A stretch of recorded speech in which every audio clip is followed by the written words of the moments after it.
Justice వస్తుంది. ఈ role Vikram sir కన్నా ఇంకా మంచిగా ఎవరు ప్లే చేయలేదు. బికాస్ వే ఇస్ డెడికేషన్ ఈ ఫిల్మ్లో కనిపిస్తుంది.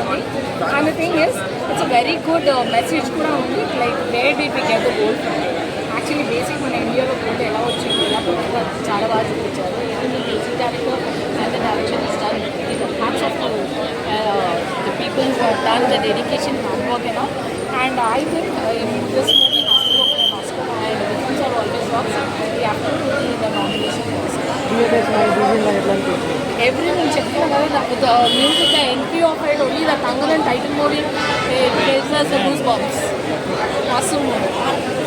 Thank you. బ్యాక్గ్రౌండ్ మ్యూజిక్ ఒకటి ఆర్ఆర్ చెప్పుకున్నపోతే జగపతి బాబు గారు అంటే ఇంత మించి అయితే సినిమాలు అయితే ఏం లేదు. నేను అయితే హరిశంకర్ గారి నుంచి అయితే ఇది ఎక్స్పెక్ట్ చేయలేదు. అంటే నాకైతే నచ్చలేదు. మామూలుగా అయితే కొత్త హీరోయిన్ అయినా మామూలుగా ఉందా భయ, ఆమె సాంగ్స్ కానీ ట్రోల్స్ కానీ ఇన్స్టాలో రీల్స్ కానీ ఎవ్రీథింగ్ చాలా బాగుంది. థియేటర్లో ఆమె చూస్తుంటే అంత డబల్ చూడాలనిపించింది.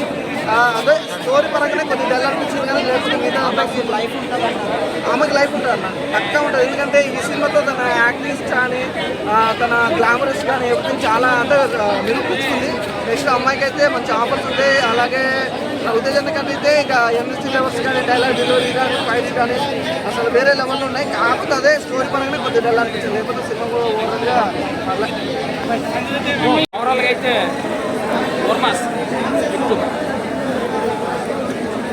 సినిమాలో ఏం నచ్చింది? సినిమాలో ఏం నచ్చింది? సినిమాలో అయితే అన్న ఒక ధనవంతుడు ఎలా సంపాదిస్తున్నాడో, ధనవంతుడు సంపాదించిన డబ్బుని ఎలా దోచుకోవాలి, డిపార్ట్మెంట్కి ఎలా ఇవ్వాలి ఆయన ఆలోచన విధానం నాకైతే చాలా నచ్చిందండి. మొత్తానికి అయితే రవితేజ గారు హిట్ కొట్టారంటారా? ఇట్టే ఫ్లాప్ అయితే కాదు, ఇట్టే సినిమా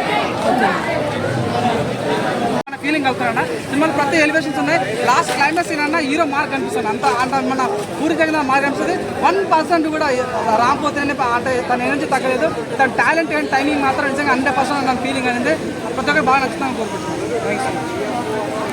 రోజు ఇండిపెండెన్స్ డే, చిన్నపిల్లలు జెండా ఎగరేసి ఏం చేస్తారు, తన తల్లిదండ్రులను తీసుకొని చక్కగా థియేటర్కి వచ్చేసి ఏసీలో శుభ్రంగా 3 గంటల సినిమాని ఎంజాయ్ చేయొచ్చు. అంత బాగుంది సినిమా.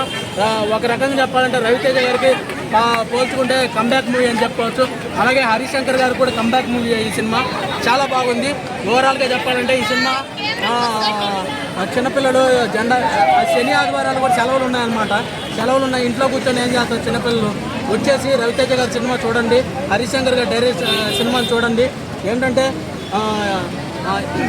ఈ వారం రిలీజ్ అయిన సినిమాలో ఇది ఒక సినిమా చాలా బాగుంది, ఒకసారి చూడొచ్చు. సినిమా ఓవరాల్గా చెప్పాలంటే అవుట్ ఆఫ్ 5 3.5 నా rating. Thank you.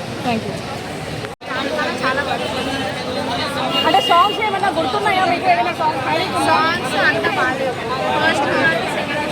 And Sanjay Dutt ఎలా ఉన్నాడు? రేటింగ్ ఎంత ఇస్తారు? నేనైతే 6. హీరోయిన్ 10-5 5-6 5 అయితే 3. నేను 1 ఇస్తాను. అంతేనా? ఎందుకు వచ్చారా మరి ఈరోజు టైం పాస్ అవుతుంది? అంటే అసలు ఎందుకు రామ్ ఫ్యాన్స్ కాదా మీరు? రామ్ ఫ్యాన్స్ అండి. సినిమా చూసినప్పుడు కొంచెం ఎదుగుతుంది. ఫస్ట్ మూవీ చూసినప్పుడు ఫ్యాన్స్ ఉంది, తర్వాత సెకండ్ అస్సలు బాగాలేదు. అంటే మస్తు మాస్ మూవీ కదా, అట్లీస్ట్ బీచ్లో రన్ అవుతుందా? ఎంత ఎక్స్పెక్టేషన్స్ పెట్టుకున్నారో దాంట్లోనే వరస్తుందా అని చెప్పుకోవచ్చు. అలాగే రామ్ పోతినేని గారికి స్కందం సినిమా తర్వాత ఇది కంబ్యాక్ మూవీ అని చెప్పుకోవచ్చు. దాంతో పోల్చుకుంటే ఈ సినిమా బాగుంది అని చెప్తున్నాను. నేను మళ్ళీ చెప్తున్నాను, ఈరోజు ఇండిపెండెన్స్ డే, పిల్లలు జెండా ఎగరేసి ఏం చేస్తారు, ఇలా స్కూళ్ళల్లో ఈ సినిమాకి వచ్చి పేరెంట్స్ని, తల్లి ఫాదర్ని మదర్ని తీసుకొని వచ్చి 3 hours ఏసీలో కూర్చొని ఎంజాయ్ చేసే సినిమా ఇది. చాలా బాగుంది. రామ్ పోతినేని గారి యాక్టింగ్ అవ్వచ్చు, డ్యాన్స్ అవ్వచ్చు, డ్యాన్స్కి అయితే పడిపోతారు, ఫైట్లకు పడిపోతారు. ఈ సినిమా ఏదో నేను ఇండస్ట్రీ హిట్ కొడుతుందని నేను చెప్పట్లేదు, కానీ ఈ సినిమాను ఒకసారి చూడొచ్చు. ప్రతి ఒక్కరు వచ్చేసి ఈ సినిమాను ఒకసారి చూడండి. నా రేటింగ్ వచ్చి అవుట్ ఆఫ్ 5 3.5. Thank you.